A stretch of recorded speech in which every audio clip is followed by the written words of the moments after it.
അടുത്ത നക്ഷത്രമാണ്, അടുത്ത രാശിയാണ് കന്നിരാശി. ചിങ്ങരാശിയിലെ ഉത്തര നക്ഷത്രക്കാരും കന്നിരാശിയിലെ ഉത്തര നക്ഷത്രം വളരെ വ്യത്യാസമുണ്ട്. ചിങ്ങരാശിയിൽ പ്രൗഢിയും ദേഷ്യമുള്ളവരായിരിക്കും. പക്ഷെ കന്നിരാശിയിലുള്ളവർ അത് പക്ഷേ ദേഷ്യത്തെപ്പറ്റി പറയുമ്പോൾ ഞാൻ പ്രത്യേകം പറഞ്ഞു, ക്ഷേത്രം, ഹോര, ത്രേക്കാട് ഇതൊക്കെ നോക്കിയിട്ട് വേണം നമുക്ക് പറയാനായിട്ട്.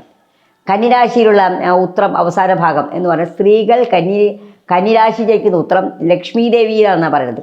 കന്നി ജനിക്കുന്നത് ഉത്രത്തിൽ മുക്കാൽ ജനിച്ചാൽ എവിടെ ഇരുന്നാലും ധനം എന്നാണ്. അത്രത്തോളം വളരെയധികം നല്ല ഒരു നക്ഷത്രമാണ് ഈ കന്നിയിൽ ജനിച്ചാൽ ഉത്രം. പെൺകുട്ടികൾക്ക് പ്രത്യേകിച്ചും, ആൺകുട്ടികൾക്ക് ചിങ്ങരാശിയിൽ ജനിച്ചാലും. ഉത്രം അവസാനം അത്തം ചിത്തിര. ഉത്തര നക്ഷത്രത്തിന് വെച്ചാൽ ആദ്യം തന്നെ ആദ്യത്തെ ദിശയാണ്, പിന്നെ ചന്ദ്രദിശാങ്ങനെ വരും. ഇനി അടുത്ത അത്തം നക്ഷത്രം. അത്തം നക്ഷത്രം എന്ന് പറയുമ്പോൾ സാധാരണയായിട്ട് ചന്ദ്രനാണ് ദശാനാഥൻ. ചന്ദ്രൻ ദശാനാഥനായതുകൊണ്ട് സൗമ്യരായിരിക്കും. മിക്കവാറും അത്തം നക്ഷത്രക്കാർ സൗമ്യരായിരിക്കും. എങ്കിലും അവരുടെ ക്ഷേത്രം, ഹോര, ത്രേക്കാട് നോക്കിയിട്ട് വേണം നമുക്ക് ഫലങ്ങൾ പ്രവചിക്കാനായിട്ട്. അടുത്ത നക്ഷത്രമാണ് ചിത്തിര. ചിത്തിര നക്ഷത്രത്തിൻ്റെ നാഥൻ ചൊവ്വയാണ്, ഭദ്രകാളി ചൊവ്വ. അപ്പോൾ ഈ ചൊവ്വ നക്ഷത്രം ചിത്തിര കന്നിരാശിയിൽ ജനിക്കുകയാണെങ്കിൽ, ആദ്യ പാതിയിൽ ജനിക്കുകയാണെങ്കിൽ അത് ഭദ്രകാളിയും രണ്ടാമത്തെ പാതിയിൽ സുബ്രഹ്മണ്യനുമാണ് നാഥന്മാർ വരുന്നത്.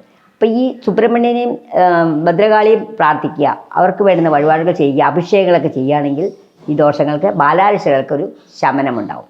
ചിത്ര നക്ഷത്രക്കാരും അതുപോലെ തന്നെ തുടക്കത്തിൽ ചൊവ്വാദശയാണ്, പിന്നെ രാഹുദശയാണ്. വിദ്യാഭ്യാസ കാലം വരുമ്പോഴൊക്കെ രാഹുദശയായിരിക്കും.